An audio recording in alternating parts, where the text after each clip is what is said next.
Tungkol naman ito dun sa na-interview natin kanina, no?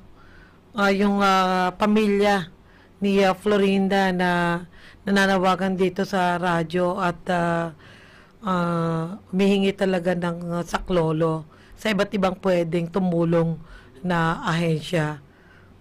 Ay, Lea. Okay. Personal na nanawagan sa radyo ngayong araw, Mayo 2, taong kasalukuyan, ang asawa at anak ng OFW na si Florinda Santiago Pagaling na nasa Kuwait at kailangan ng makauwi dahil nga sa sakit na chronic kidney disease. Sa programang Walang Kukurot na kapanayam natin si Gilbert Pagaling, ang asawa ni Florinda at ang panganay nitong anak na si Ivan.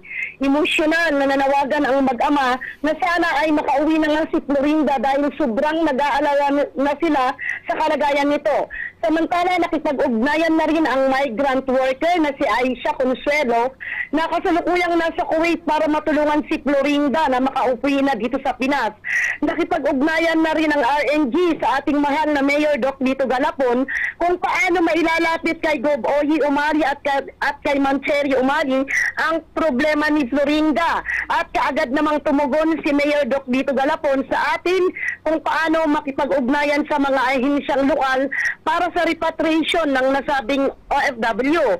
Sa pakikipag-usap ng RNG sa sekretary ng mahal na gobernador ng lalawigan ng Nueva Ecija, ang pamilya ni Florinda ay nabigyan ng pag-asa na makapunta sa kanilang tanggapan sa lalong madaling panahon. Ito po ulit ang inyong Argalaya para sa Balitang Lokal ng radyo nating Gilba 105.3 FM, tuloy-tuloy sa pagbabalita at serbisyo.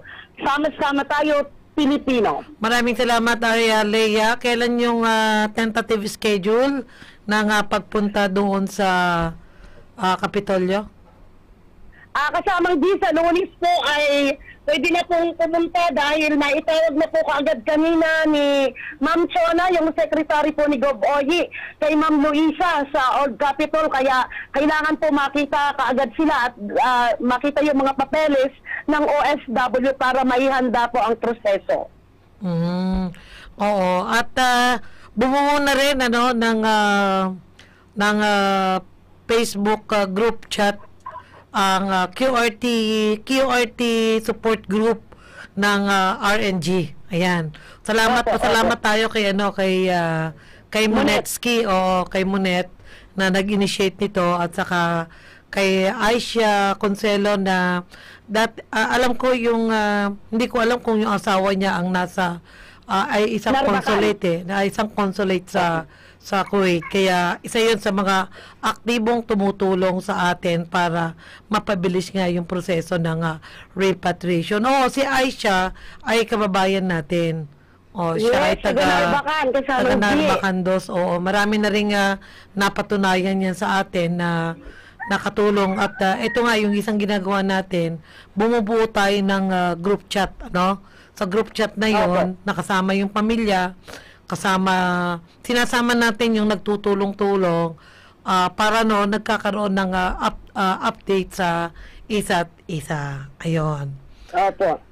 So, yun. Ayan, kasamang di, para po sa kaalaman ng lahat, yung mga gusto pa rin pong tumulong sa pamilya ni Florinda, open po ang radyo, makipag-ugnayan lang po sa amin sa radyo kung paano po may papahatid ang inyong tulong dahil ang message po sa atin ngayon ni Florinda ngayon lang ay ang kanyang asawa kasi ay nakikipursintuhan lang kasamang di at sila ay talagang hindi sapat ang kanilang pinansyal dahil may tatlo siyang anak na nag-aaral.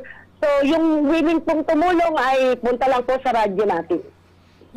Oo, pero yung isang mission natin dyan nakagiyat ay yung makauwi si Florinda. Yes, diba? yes, kasi nga yung hirap na hirap yung kalagayan niya doon na meron siyang chronic kidney disease na hindi na rin niya kayang magtrabaho pero nauobliga pa rin. Sige, okay, maraming salamat, Arya Lea.